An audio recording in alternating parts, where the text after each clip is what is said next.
19-year-old student Dawn Andrulevic is suing 20-year-old student Lauren Waits for assaulting her with a broomstick. Lauren says Dawn started it, and she finished it. Order. All rise.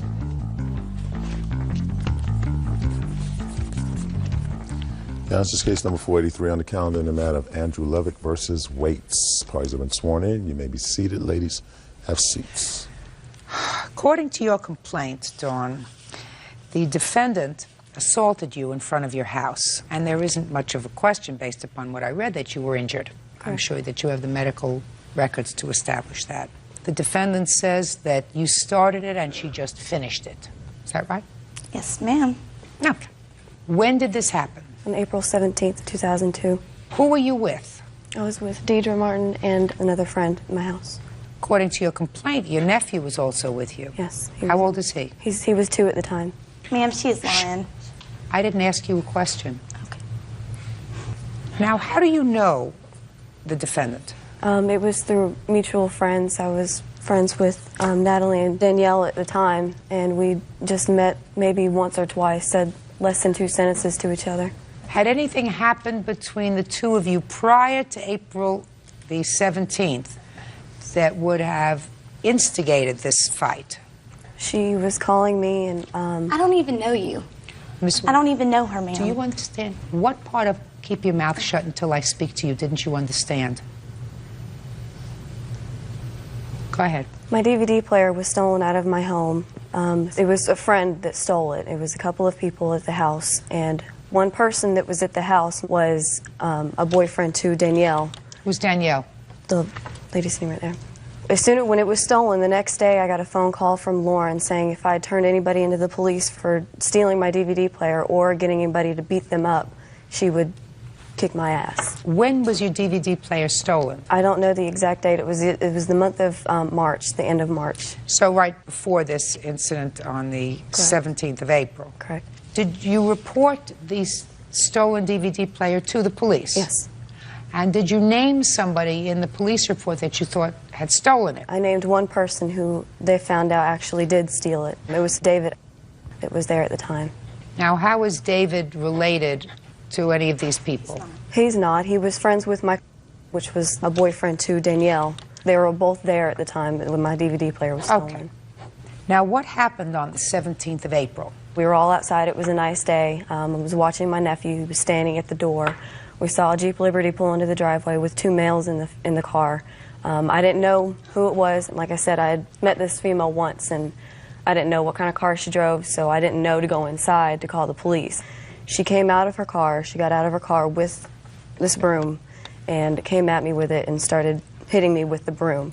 Your Honor, why would I have a broom in my car? Is there something wrong with you? No, ma'am. I mean, is there something psychiatrically... She's lying. Is there something psychiatrically wrong with you? Have you ever been to a court before? Yes, ma'am. Then you know that we do things in turns. She's lying, though. And she is...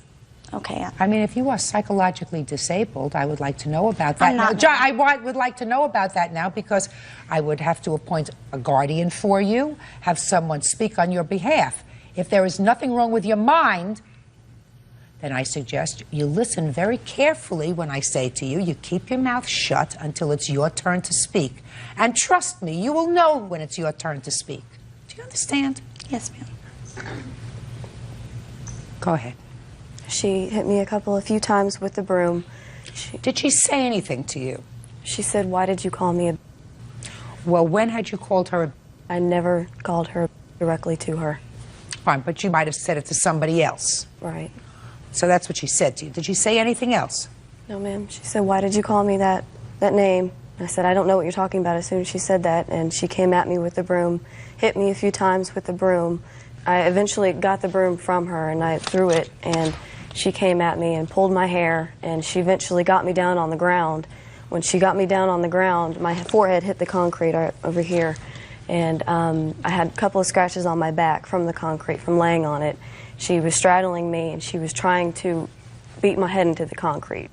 While doing so, I screamed for Deidre to come over there and get her off of me, because there's no... Who's Deidre? Raise your hand. Deidre Martin. This little thin girl is going to get this one off you? I physically could not. Go ahead. I needed some kind of help to get her off of me, so I screamed for her to get her off of me. And as soon as Deidre came over and tried to pull her off of me, another person got out of the car, came behind Deidre, and picked Deidre up and tossed her. And as soon as that happened, Lauren got up, started screaming profanity, and got in her car and left.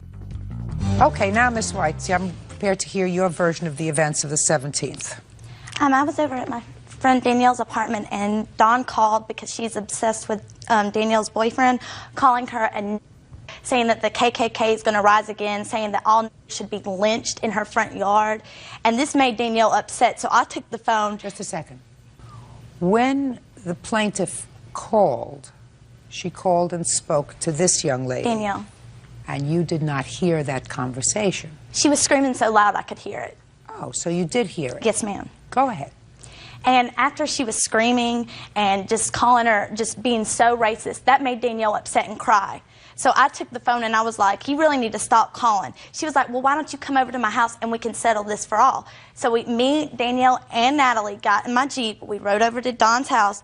When I got out of the car, she runs up to me, starts calling Danielle and again, and spits in my face and calls me and pushes me down. So when I got pushed down, I got back up and she punched me, so I punched her back. That's what caused the confrontation. That's a lie. No, ma'am. She never punched you before you punched her. That's not what you say in your answer. Even if I believed your answer, you say she pushed you, not punched. Do you want me to show you what you swore to? I know. Do you want me to show you what you swore to? Because here you had lots of time to think about it. You say she pushed me. She pushed me. Well, then why did you just say she punched you? When she pushed me and I got back up, that's when she punched me. That's when the altercation started. I don't believe you. But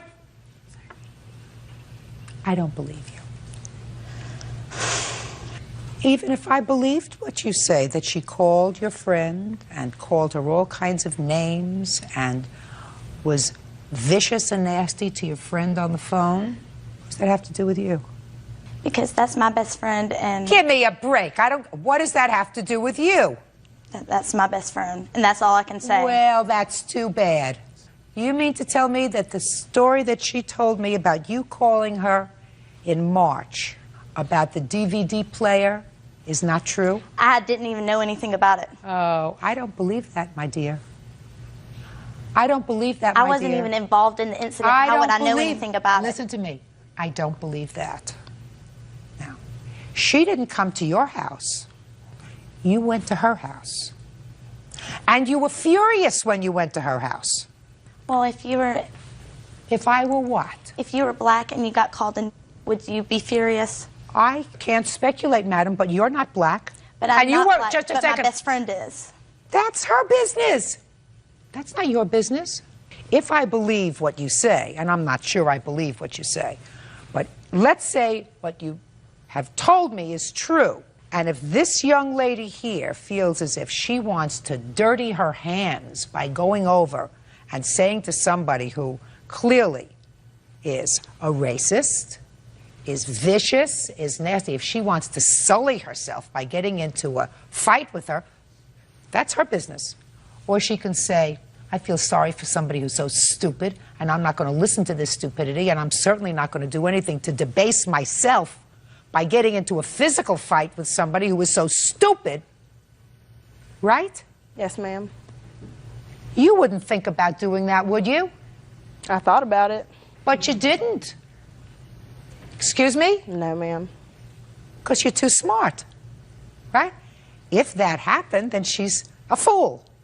You have to almost feel sorry for her. I do. Right? Because she's so stupid. Very stupid. Right. That's not your business. That's her business. She looks like she can take care of herself. You just can't keep control of your temper. I could tell that when we were trying this case. You couldn't keep your mouth shut. You had no right to go over there. It's not your business. And you started it. Not her. You. She started it when she called Danielle and Nick. Oh, you're an idiot. You're a real idiot. You're not paying attention to what I'm saying to you. She did not start it with you. She did not call you. In my she face. did not listen to me. That's what started it. You started it. She couldn't have done it spit long. in my face. Madam, pay attention to me. Pay attention to me. You got in your car going over there for the purposes of having a fight with her. You brought your two friends with you. If she had spit at you from where you were at your friend's house, you would not have felt it. But you were over there. You went over there for the purpose of having a fight. That's what you went over there for. Now, the law says that if somebody is holding a knife over your friend or holding a gun to their head or beating them with a bat, you have the right to come in and take a bat and hit her over the head to protect your friend or your child or your brother or your sister. But because somebody is called a name, you don't have the right to go over there and start a fight. Do you understand? Yes, ma'am. Perfect. Judgment for the plaintiff in the amount of $5,000. That's all. Thank you, Parties Your are Honor. excused. You may step out. It's pretty upsetting that, you know, this girl can get away with calling my best friend a name. That really hurts me when you grow up with someone like that. I don't call anybody names. She wants to call me names, and that's her. She would beat me herself if I said names like that. I think what goes around comes around, and she'll get hers in the end. We don't even know her. I don't know why she cares what we think or what we do. Gonzalez and her husband Edward are suing Mary's sister, Nurse Joan Pulaski, for renting out their home without permission and then selling their household appliances. Order. All rise.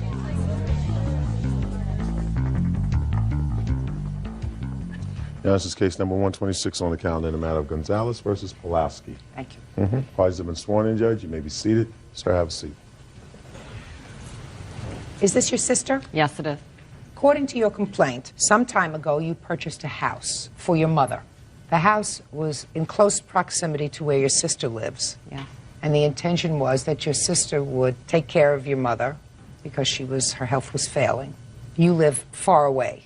300 miles. Your mother did pass away when? In December, we buried her Christmas Eve. Of 2001. Yes. And it is your claim that your sister did some unauthorized things with the house. She rented it to someone without your knowledge, and the renters caused damage to the house. You want the money that she took in rent and also to pay for the damage done to the house.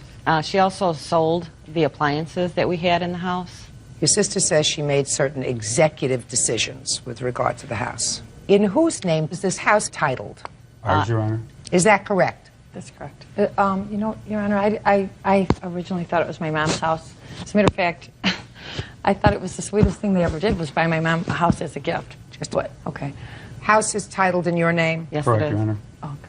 After your mother passed away in December, what kind of communications did you have with your sister with regard to the house? When she agreed to keep an eye on the house and I gave her a key for emergencies, seeing it's in Chicago and it's wintertime, I was in constant contact with her, and I have a copy of my cell phone bill showing how many times I did call her, and it stops when she refused to start answering the phone. How come you hadn't put the house on the market for sale? We didn't put it on for sale. No, we weren't sure what we were going to do with the house.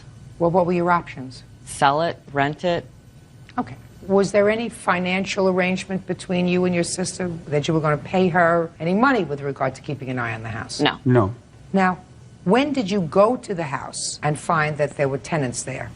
This was on April 12th, 2002. We had a chance or an opportunity to go there to check up on the house and find out why she hadn't been answering the phone. We walked in, I found the door unlocked. We found cars in the backyard. I seen my sister standing right there as soon as I walked in the house. And she's standing there with her hands on her hips, and she sees me.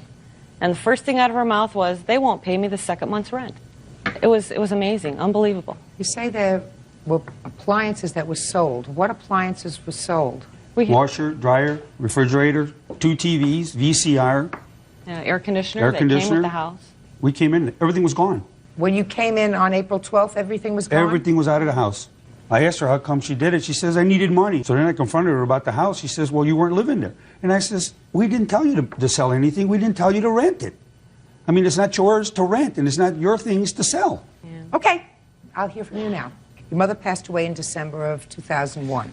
You were watching the house. So tell me what happened. Oh, my sister says she saw strangers there. This is a friend of ours from grammar school. Her son needed a place to stay.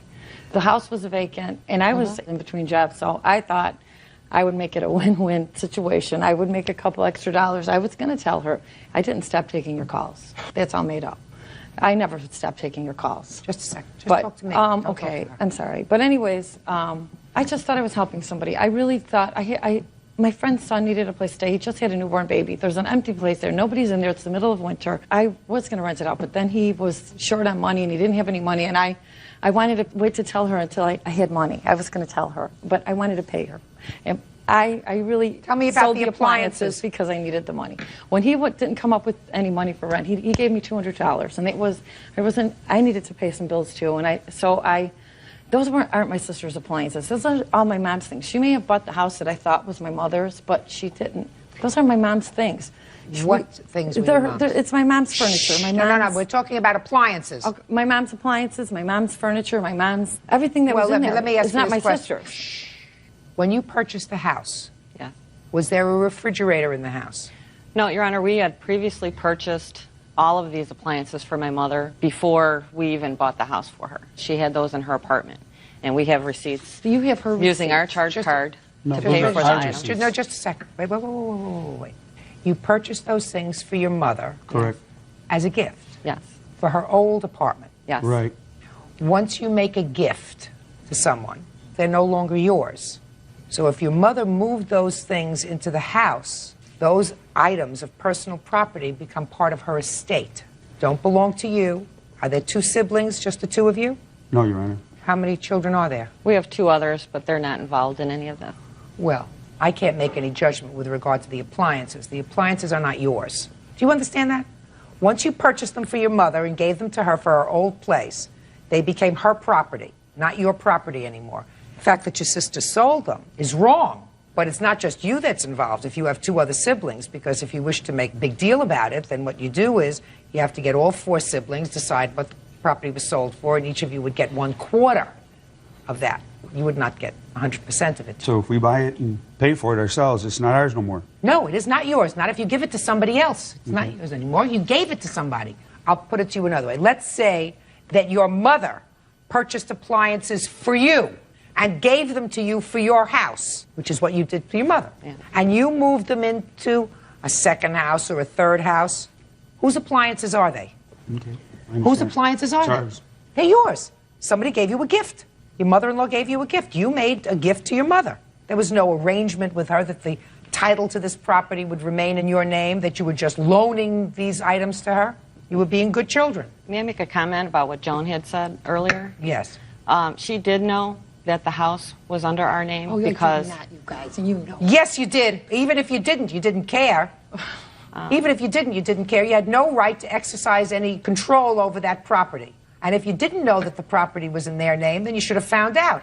And I'm going to tell you why else I know that you knew the property was in your sister's and her husband's name.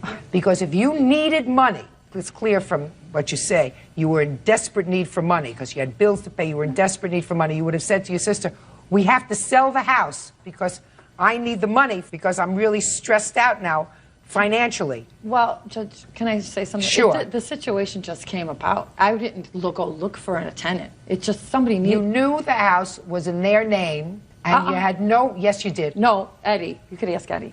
I called him, and we talked when he bought that. I was crying. I told him that it was the sweetest thing he ever had done I ever heard of anyone doing for somebody. How old was your mother? She was in her 70s, and he gave it to her as a Christmas gift. Baloney. That's what He was. Hey.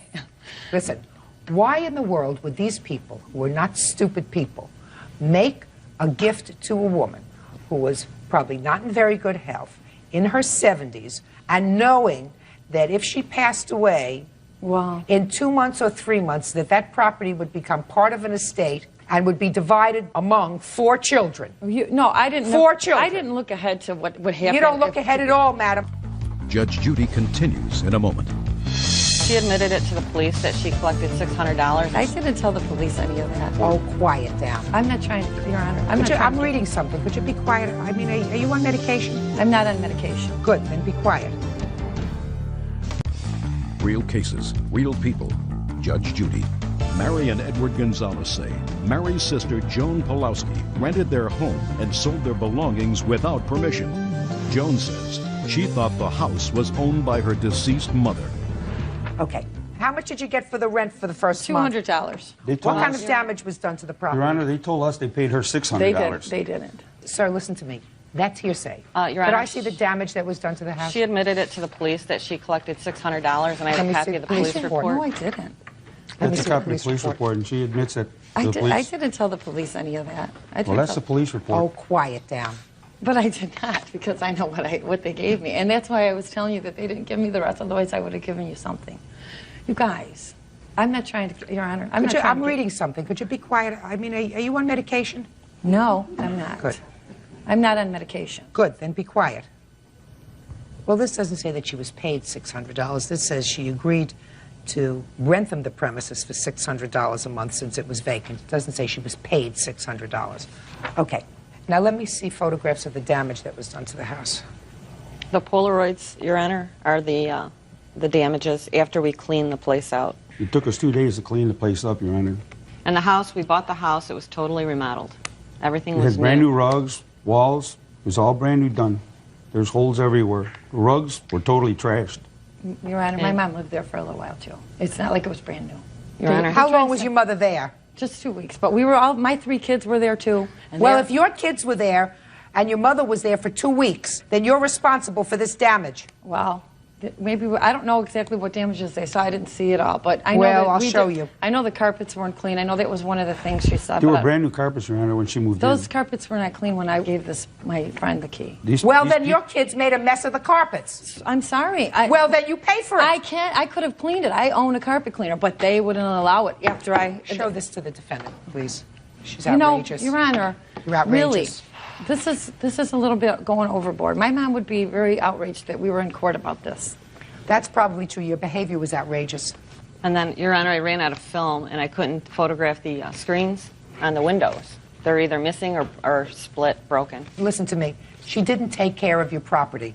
You weren't gone very long. From December 2001 until April, we're only talking about 4 months. Well, in 4 months, they made a real mess out of the premises, because I believe that at the time that your mother moved in, you would not have moved your mother into a place that was not immaculate. Right. Well, you know, these people, they were only living there a month, Your Honor. That damage was done in a month. They busted the back door. They busted the bathroom door. I see.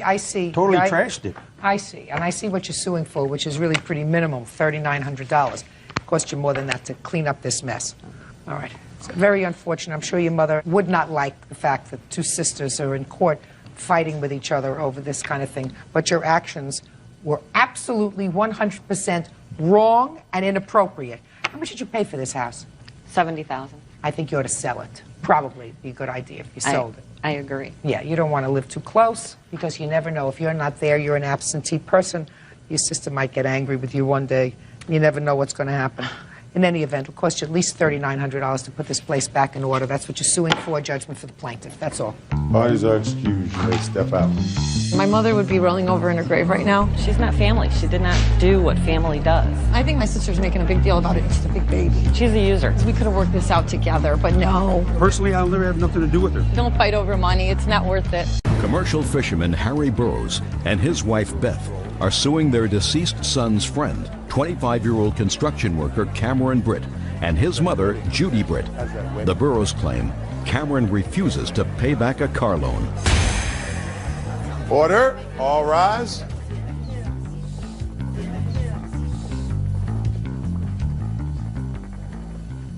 Yeah, this is case number 37 on the calendar in the matter of Burroughs versus Britt.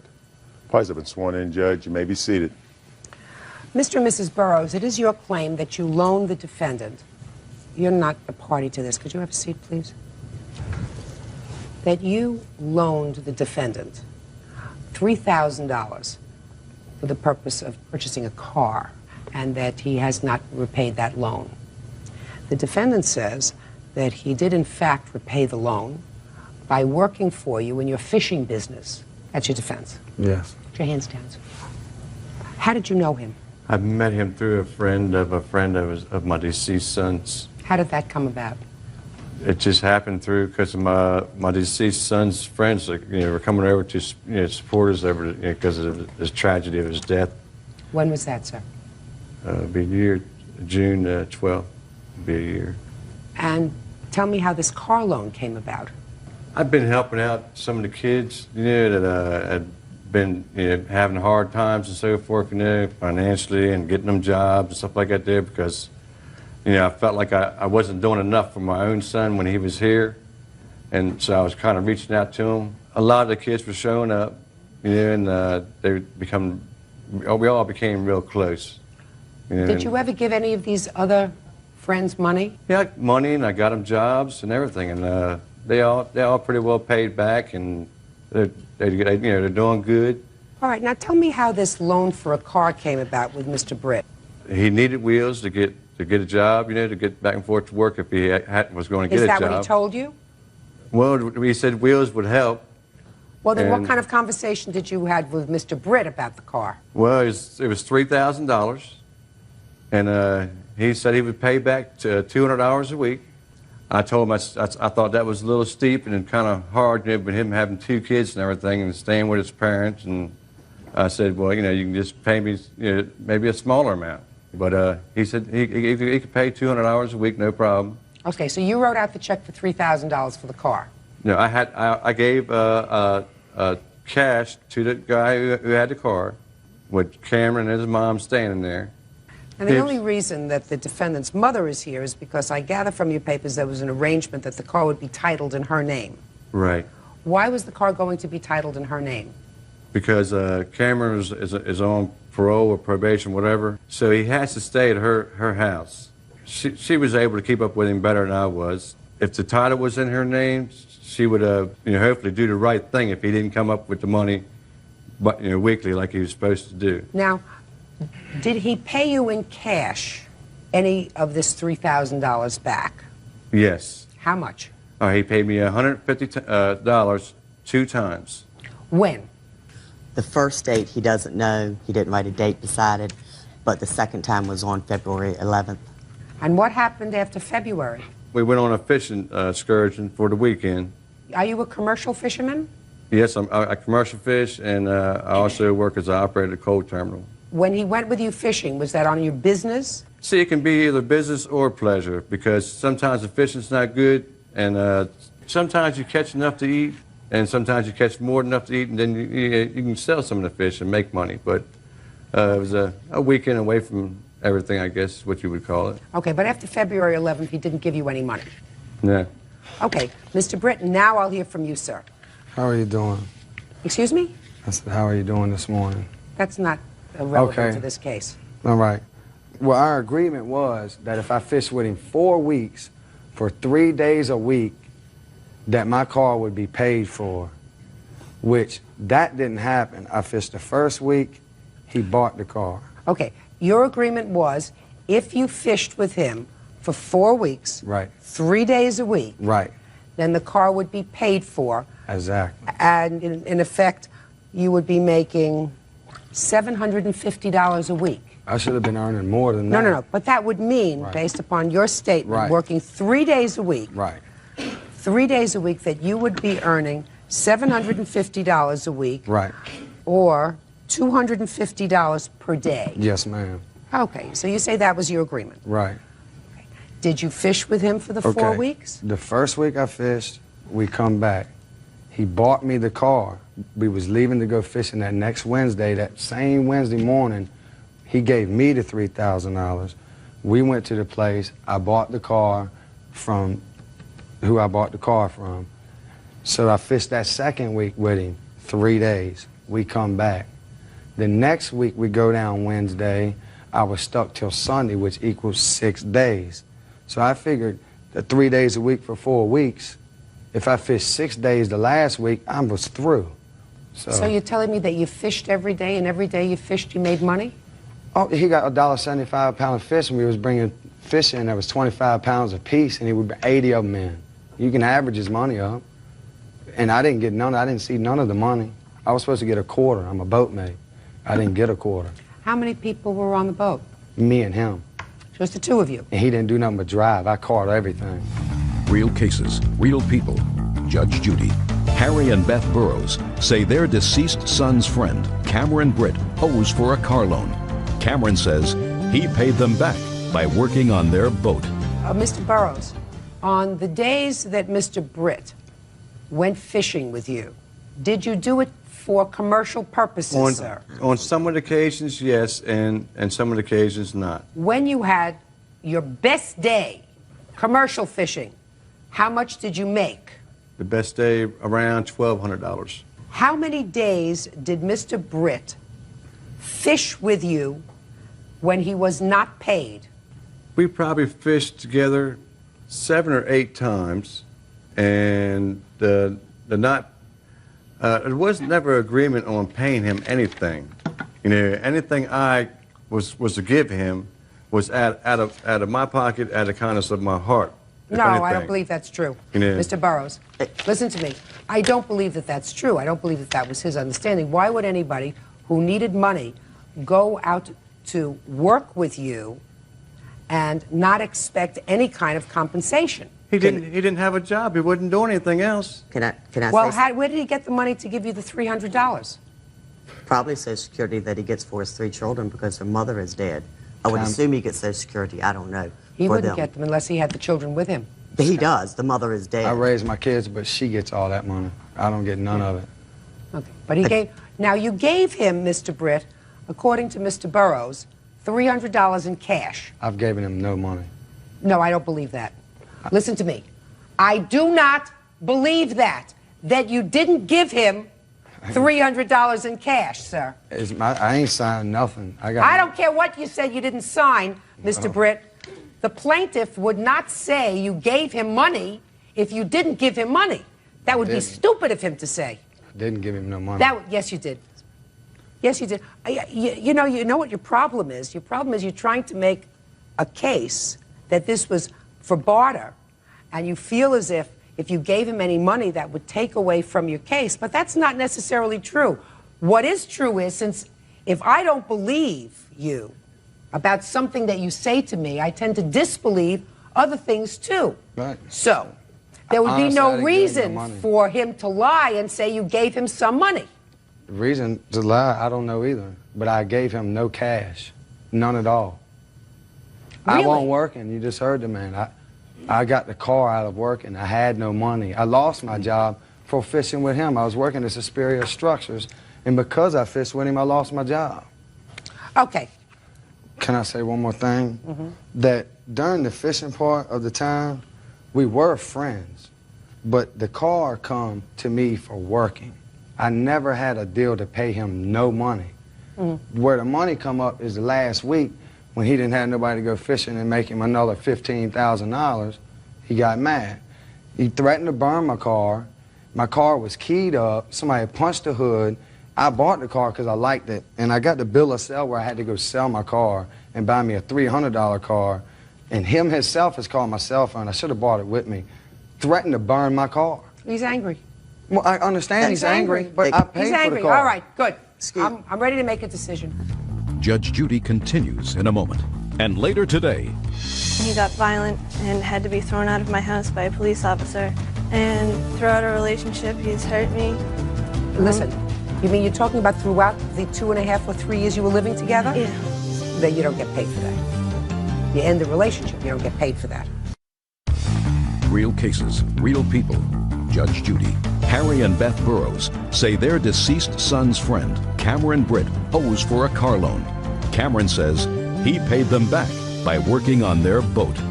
Mr. and Mrs. Burrows, I think that you probably tried to do a nice thing for Mr. Britt by laying out this money for him to have a car. And I think that it is unreasonable to assume that Mr. Britt would invest days of his time without compensation in your commercial fishing venture where, according to you, you made probably $1,200 a day, sometimes more, sometimes less. Sometimes nothing.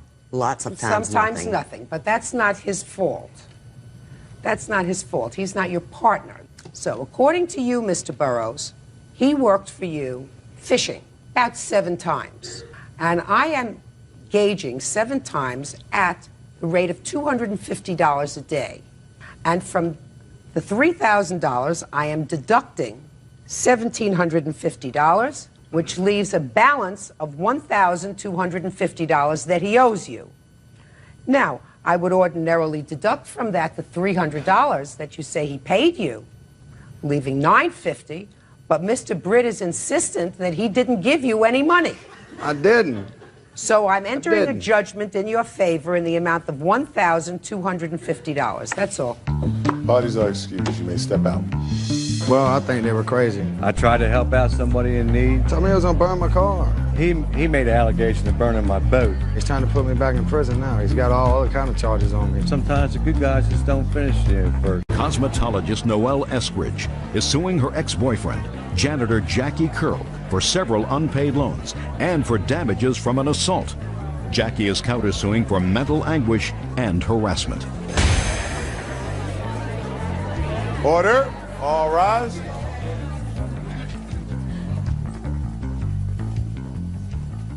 Yeah, this is case number 45 on the calendar in the matter of Eskridge versus Curl.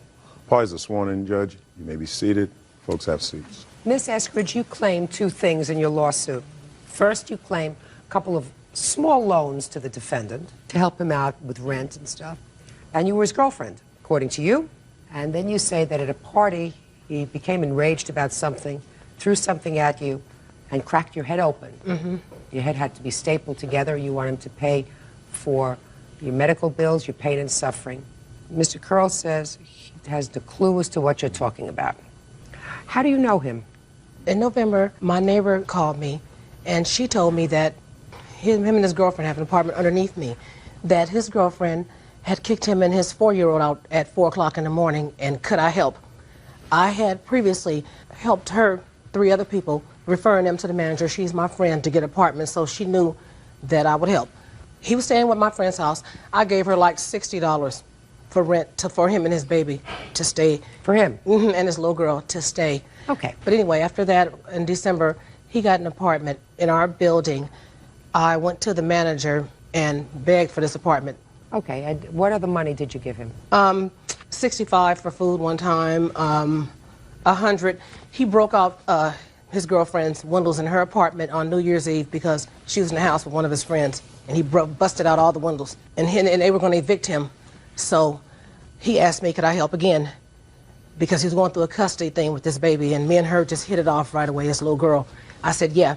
I gave him $100.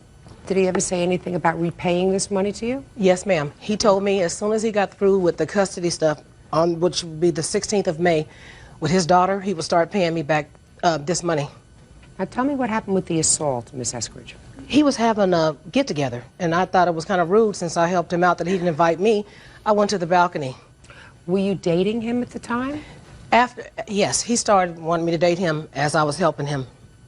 Well, did you date him? Yes, I did, yes. For how long? Up until... how many weeks did you date him? About 8. 8 weeks.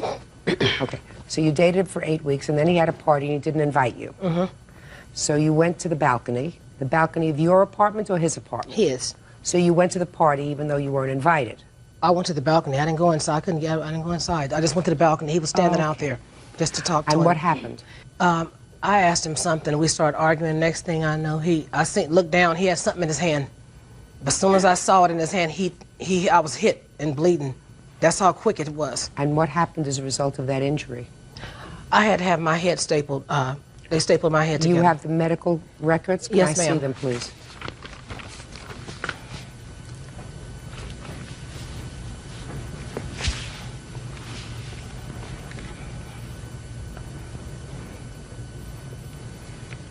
Did you file a police report? No, because I was afraid that with him with the custody stuff, I didn't go to the hospital till the 15th. It happened around the 13th. I was scared. He wanted me to leave with him after he hit me. He was scared, I was scared. He wanted me to leave with him. He took me to his friend's house, and his wife looked at my head. I didn't know if the police was going to come and take his daughter away. I was so close to her, attached to her, I was scared. But after 2 days, I was in so much pain, I had to go to the hospital. So you didn't go to the hospital for 2 days? Yeah. Is that right? Yes. Miss Eskridge, can you tell me who these people are? My son and my dad. Were either one of them present when you were assaulted? Yes, my son. Okay, step up here. Tell me your name. Gerard Messenberg.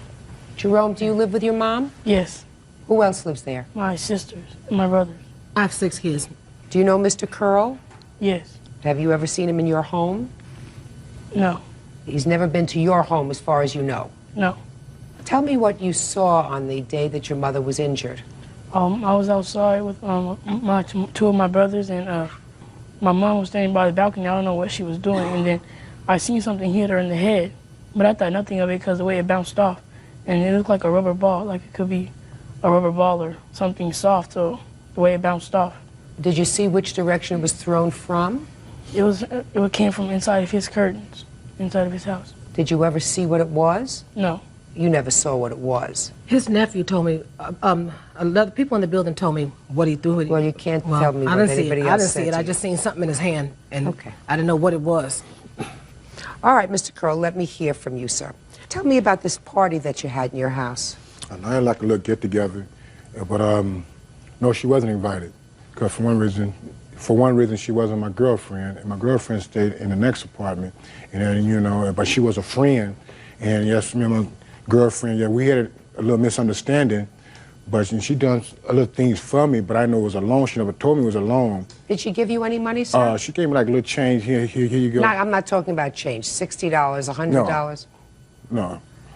No, she bought me like probably some like McDonald's for me and my daughter. What about these windows that got broken out, sir? You want to tell me about that? Yes, I will. Yes. Look at me and tell me. That was a case that happened, and they found out that it wasn't none of me. It was a friend of mine that did that to my fiance's windows, and that's a friend of yours? Yes, a friend of mine. It wasn't none of me that did that. And my fiance. When did that happen? In the month of December sometime. The management company talked to you about maybe evicting you? No, they just told me since a friend of mine's done it, I got to pay for the property. I mean, for the damages. Right. And which I done. Who gave you the money? My own money. How would she know about that? How would she know about that? Because she stayed right above us in the same complex. She says that she was injured at a party in your house. You know, that's when she came and she was not invited. What do you know about that, sir? I don't know. I don't have no idea about that. I haven't seen it. You know, she said she was on the back of my patio, and I did have some company back there, and they know how she do things. She comes around and disturb everybody. How does she come around and disturb people? By, you know, cussing everybody out, putting things on my doors, windows, banging on my windows early in the morning. Like what? Like notes. You have any of those notes? Panties, yes, I do. I'd like to see them, please.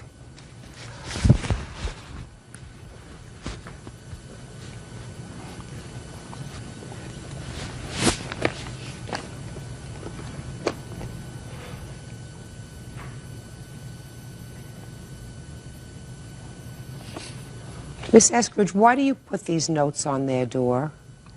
It may not be what I put. It doesn't look like. Show them to her, please. Judge Judy continues in a moment. They swing. He opened the door up, and the man picked his hat up. The man had no clothes on. And later today, I kind of went on a high-speed pursuit for a couple of cities. Was this the first time you were arrested, Kenneth? Correct, it was. No, Kenneth. Don't fib to Mother Nature. real cases, real people. Judge Judy. Noelle Eskridge says ex-boyfriend Jackie Curl owes for several loans. Noelle says she received staples in her head from his assault. I'd like you to tell me why you put those notes on the door. Okay. After I loaned him some money and went to his door and knocked on his door, I want to look at it and make sure it was my writing. Because the way he's sitting here lying, I want to make sure it was my writing. I went to his house to ask him for some of my money. It was a man inside of his house, half naked. And he opened the door up, and the man picked his hat up. The man had no clothes on. A friend of theirs, their wife, she told me to be very careful because they swing. And I was enraged because his girlfriend chased me with her girlfriends for 3 months down in a car. When I was helping his daughter in November through December for 2 months, I was chased with women and her. I couldn't figure out why, but she had women with her chasing me till people told me what they do. And I was enraged when I found out because I felt I wasn't given the choice, that I should have been told if you were these kind of people. I was enraged when I did that. I was just shocked when that man came to the door. Ms. Eskridge, do you take any medication? No, I don't. Currently under a doctor's care? No. In order to have a successful lawsuit, Ms. Eskridge, you have to prove two things as far as a loan is concerned. Mm-hmm.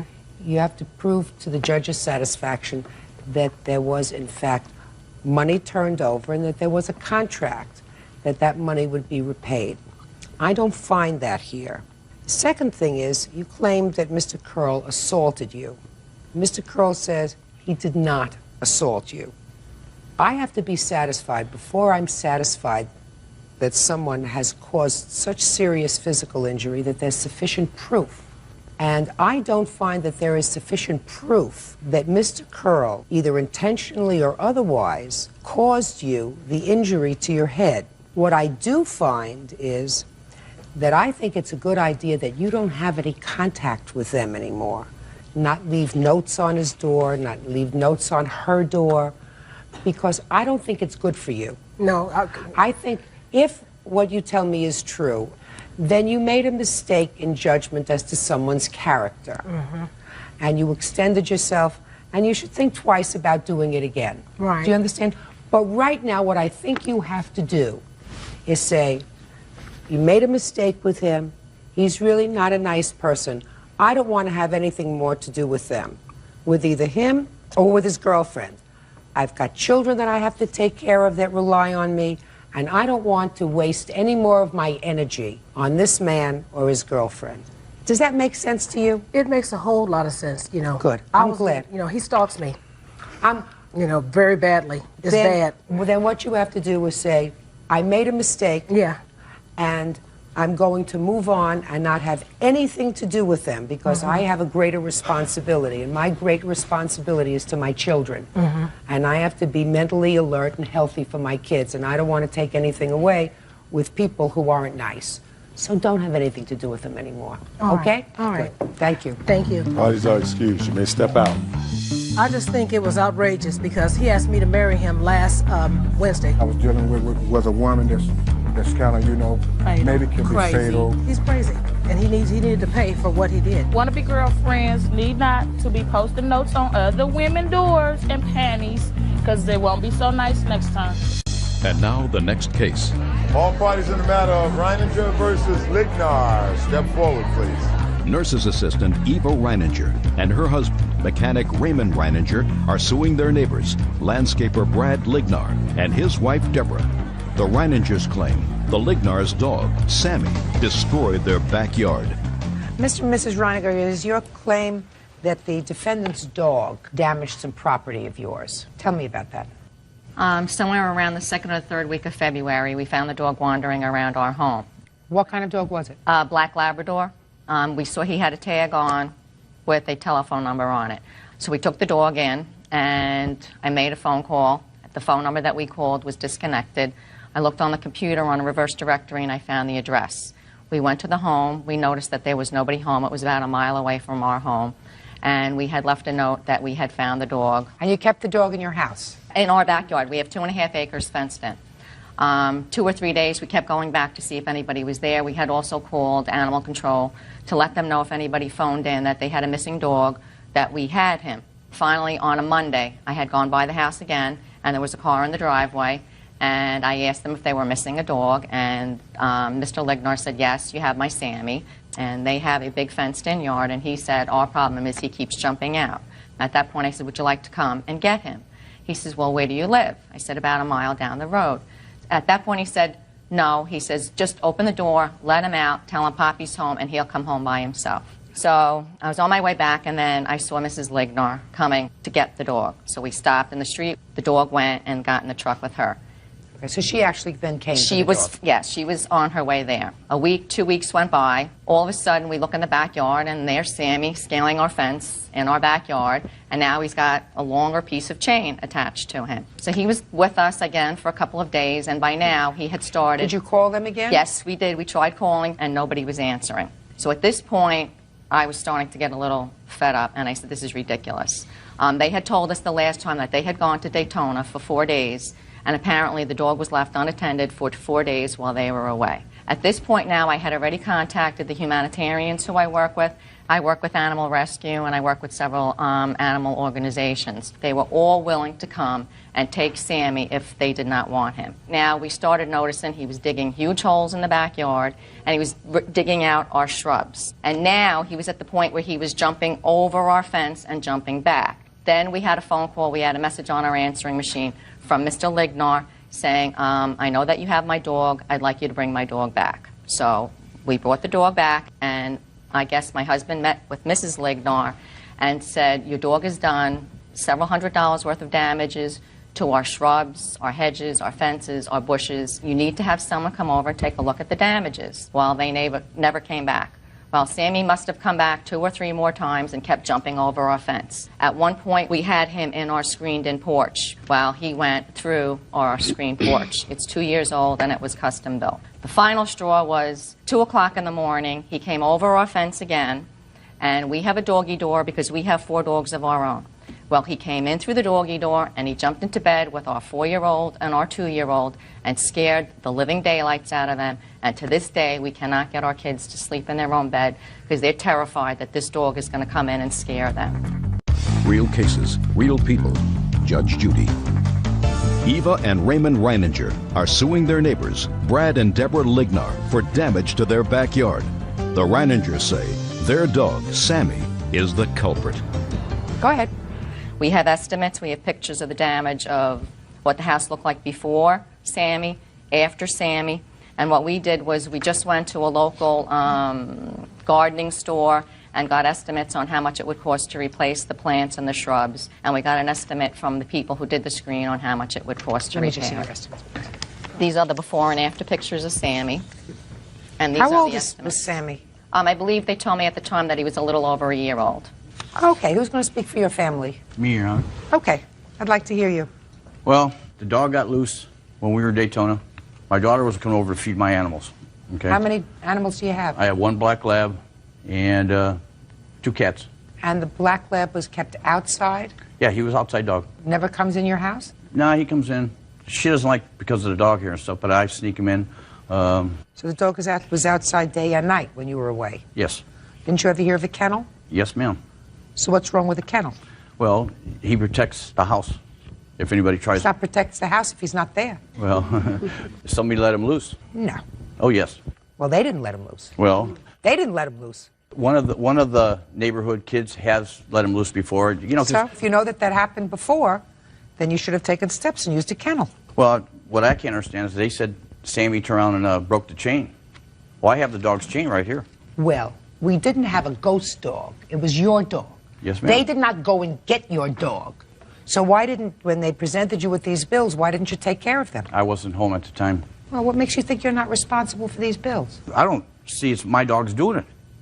You know, maybe once or twice, but, you know, they have pictures every day that they said it was my dog. There's neighbors got other black labs, and they have a female black lab. So? Now, how do I know their dog didn't do it? You don't, except that they say so.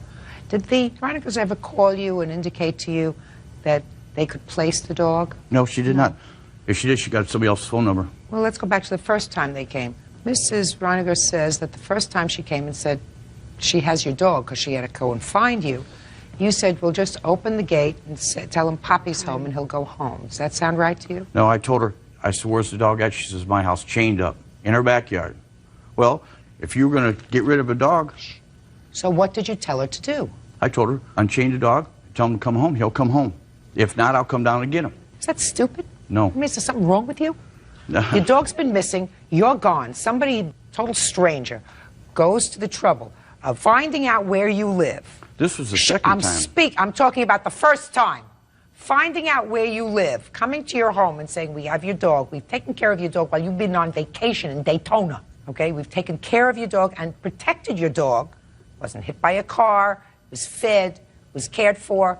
And instead of you getting into your car and going over there and saying, thank you very much, I'm sorry for any trouble or inconvenience, you say, oh, just open up the door, let him go, tell him Poppy's home. What the hell's wrong with you? I don't know where she got this poppy stuff from. Probably from you. No, you're wrong. Yeah. And it kept happening again and again and again. So clearly, something was wrong with the security system that you had, unless you believe that these people came and stole your dog out of your yard. They might have done that too. Are you under psychiatric care? Yeah. Huh? No. Are you under psychiatric No. care? You on any medication? No. And then you're just being a smart mouth. Where is Sammy now? How is it that he hasn't been back to your house in how long? It's been quite a while. Where is he now? She had him. My wife had him. Put to sleep. Why did you have him put to sleep? While all this has been going on, I had taken Sammy to get him neutered, and when I took him in to get him neutered, he was diagnosed with heartworm. So I had to have him put to sleep. You don't put a dog to sleep who has heartworm. You treat him. No, they said it was too They said too he far was gone. into the advanced stages, so. Well, if he was in the advanced stages, it means you weren't giving him heartworm medication, which you're supposed to give your dogs. That's what dogs get, heartworm pills. So you don't, especially they're outdoor dogs. Why weren't you giving the dog proper pills? We were. If a dog is getting heartworm medication regularly, they do not get heartworm. Unfortunately, Mr. and Mrs. Reiniger, you're only suing for $470. I say that unfortunately because these are the most irresponsible people that I've met in a long time. That's just damage to your yard and your property, and not for the trauma that Sammy caused when he just came into the room. He didn't hurt your children, but he came in the middle of the night. Your lawsuit seeks $470. Judgment for the plaintiff. Don't get any more dogs. Bodies are excused. You may step out. They're still in their house. So they want to re-landscape. I'm surprised they didn't ask for a new paint job. If they did indeed have the dog put down at a vet, I'd like to know what vet, because we were told that it's possible that they had the dog shot and put down that way. She lied. The sheriff came and he saw this dog actually scale our fence. He said that the dog had done some damage to a door and that he had destroyed some bushes at their home. The dog had come into our house and scared the kids, and they wouldn't sleep upstairs in the bedroom anymore. How do I know that my dog went inside there? How do you go away for 4 days or 3 nights and leave your dog alone? They lied a few other things. I just hope that nobody ever lets them own another pet. It's a big scam. Irresponsible people should not be pet owners. Case 3052, Getsop versus Thomas. All parties please step forward. Poopy Getsop is suing her former roommate, Tabitha Thomas, for medical bills, a false eviction, and emotional distress. Miss Newstop, Get off here. you were looking for a room to rent. Yeah. Why? Basically, I didn't have, a stable place where to live. How did you find the room? So we were working together. Where? Heimat. It's a very luxury gym. So you met each other at work? Yes. And you found out she had a room? Exactly. And you went to look at the room? Yes. When did you go to look at the room? The beginning of November. November of 2022? Yes. Okay. Looked at the room and you decided to take the room. Yeah. You took the room, you moved in November according to what I read, and you paid the first month's rent in December. Yeah. Okay. Did you have a written lease? That's a yes or a no? No, because she asked me not to worry about it. So I trust her. Just a second. That's a no. You did not have a written lease. No, I do not. When did you move out? December 31st. You moved out on December 31st? Yeah. And you paid rent for the month of December? Yes. So you lived there 1 month, you paid for 1 month? Yeah. And you had no lease? Look, what a... Poopy Getsop claims her former roommate, Tabitha Thomas, owes for medical bills, a false eviction, and emotional distress. Now, this is your claim. You claim that her dog bit you. Yes. And you had some medical bills. Yes. And you want to be compensated for that. Yes. You're also suing for a lot of emotional distress. Correct. Because she told you had to leave because you didn't get along with her dog. Exactly. Yeah, that's not happening. So we're going to concentrate here on the dog. When you moved in to the room, did you see the dog? Yes, my honor. Okay. And on what date do you claim the dog bit you? It was on December 9. 12/9. And tell me how that happened. So I was in the room on Zoom meeting with my professor, and then the other roommate with who I shared the room with, she came in the room with the dog. The dog was in leash. The dog jumped on me and he bit me. Where? So, right here. I still have the scar here. I still have the scar here. Got it. My honor, it was so hard. I was bleeding. I tried to push the dog to escape the room. I went to the other room. Just a second. The dog bit you. Yeah. Was this the other roommate? Yes. Shh.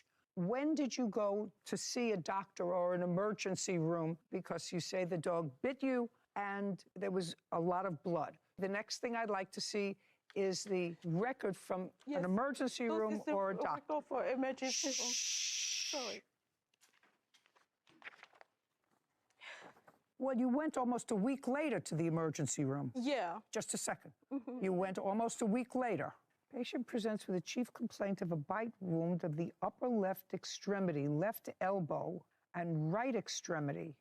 What happened to your elbow? So after he bit me and I was trying to escape from him, he scratched my hand too. You showed me something on your leg.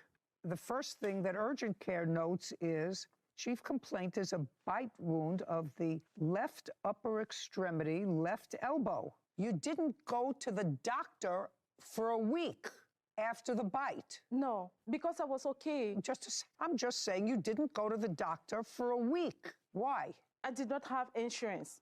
And I was scared about like the cost of the bills first. And then in my head, I was hoping her to offer me that because that was her dog. She didn't. I did. And the second thing, I didn't have insurance and I was scared about the bills too.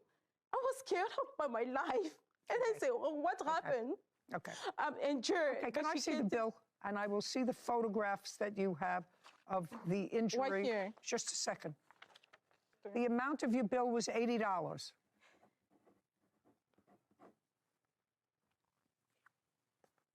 When did you take these photographs? I took that the same day. Is this your leg where it's already black and blue? Yeah. Just a second. This is your leg where it's already black and blue, and there are 3 little that look like scratch marks. That's what it looks like. Looks like 3 little scratch marks if it was done the same day. Okay. Tell me what happened when the dog went in. When the dog went in, he went to sniff her because she had lived there about 13 days. He wanted to sniff her. Every time that she would walk in, she would physically push him away like this. So she was afraid of him? Because she was afraid of him, which she did not mention when she moved in. Don't get into a whole drama here. Okay. This whole thing is worth $80. Yes. Okay? So the dog went into her room. The dog went into her room. He went to sniff her. She did the thing where she screamed, pushed him away. He went like this on her. He did, I think, hit her leg with his nails. Like, look at his face. Like, there's no way he would have. Okay. So then when she was screaming, I pulled him away. I offered her aid. I asked her if she was okay, if she needed anything. I then went and handled Eddie. She went and then handled her and asked her again if she needed help, if she needed to go to the doctor. She said no. She then went, took a shower, got dressed to the nines, and then went out to go to an event.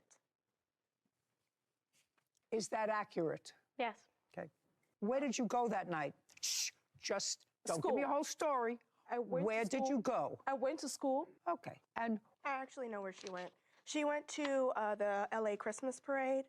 May I see it? It was on her Instagram to go interview like celebrities. You have a green dress? My honor, that is completely wrong. Just a second. Would you just answer my question? Yeah. Do you have a green dress? I didn't have green dress that day. I had the black dress with a red coat. It doesn't matter to me, madam. I think that you're a whole lot of drama. No, I actually think that you're a whole lot of drama because my honor. No, let me. Sorry, I'm just trying to explain you because they try to use that picture. You can't explain. They're just trying to use that picture against me. That was for the Honor Week Christmas have to understand, parade, which madam. is different. You have to understand, madam. Okay, sorry. I think you're a whole bunch of drama. I have no question that the dog either scratched or nipped you. You had a medical bill that you're entitled to be reimbursed for. You don't want to be reimbursed for that medical bill. You want $10,000. My honor, look, what about the addiction notice? This is not, just a second. Okay. Pay careful attention. You can't live in a house where there's a dog that you're afraid of. What do you mean an eviction notice? You want to stay in that house? I wasn't afraid with her dog. Hey, listen, a lot of drama. A lot of drama. Not $10,000, madam. $80. You paid the bill, $80, and you're lucky to get it because I read the report, and the report said, well, the first thing you complained about was something on your elbow. It didn't say anything about infection. It didn't say anything about any reason that a week later, after the event, you went to urgent care. Nothing. It didn't say swollen. It didn't say infected. It didn't say pussing. It didn't say oozing. It didn't say it needed lancing. Nothing. $80. Judgment for the plaintiff. We're done. Thank you very much. Thank you. This court is adjourned.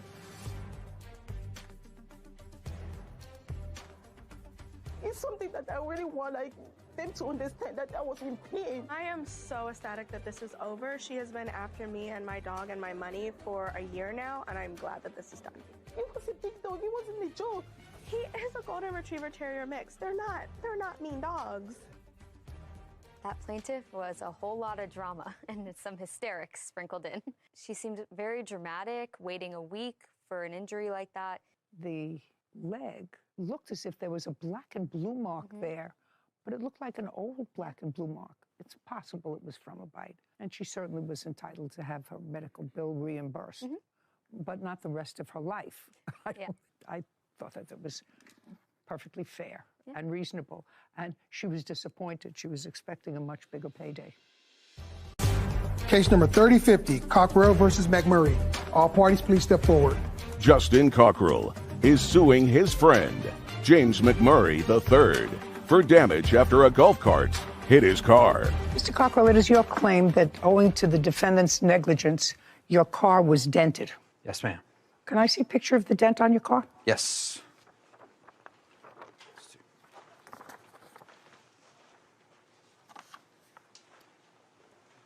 Yeah, that's a serious dent. Okay, let me understand the theory of your case. Mr. McMurray is a friend of yours. I assume you were there as well that day? Yes, ma'am. You were all having a pleasant afternoon, having a couple of drinks. Were you watching a sporting event? We were watching golf. At whose house were you watching it? Bubba's house. Your house? Yes, ma'am. How many people had golf carts? 2. I drove my car over there. Everybody else lives in that neighborhood, so they'll drive their golf carts. And Mr. McMurray, what time did you get to the event? I got there around 2:30 that afternoon. And did you bring your golf cart? I sure did. You drove your golf cart. On what date was this? May 21st. So let me see if I've got the alleged facts right. You wanted to leave at some point. You went outside and found that somebody's golf cart was blocking your golf cart. That's correct, Your Honor. In the driveway. Yes, that is correct. The keys, I assume, were in the golf cart. That's correct, Your Honor. The one that was blocking your golf cart. So you moved that golf cart in order to get your car out. That's correct. Mr. Cockrell says that when you moved that golf cart, you moved it and left it negligently. So that golf cart rolled down the driveway and hit his car, causing this damage. Justin Cockrell claims his friend, James McMurray III, owes for car damage after a golf cart rolled into his vehicle. Is that the theory of your case? That's correct, yes, ma'am. The golf carts were actually in the garage. I had parked parallel to the garage, so when the cart rolled, it rolled out of the garage and into the side of my car. Okay. And you, Mr. McMurray, don't deny the fact that you moved somebody else's golf cart. That's correct. And you don't deny that that golf cart that you moved caused the damage to his car. When I got back to the scene, the cart had hit the car. So those are acknowledged facts. You moved the golf cart. As far as we know, you were the last person that touched that golf cart. That golf cart caused this damage, and he wants you to be responsible. So now, with those agreed facts, which really makes my life so much easier, I want you to tell me why it's not your fault. Your Honor, when I moved the golf cart, it was blocking my cart. So I moved it to the left of mine. So when I put the brake on the golf cart and walked behind the golf cart to get back to my cart that was right next to it, and I backed up, took my time, making sure I didn't hit the car in my golf cart, I turned around and I head to my house. About what time was that? I'd probably been there 45 minutes, so 3:15.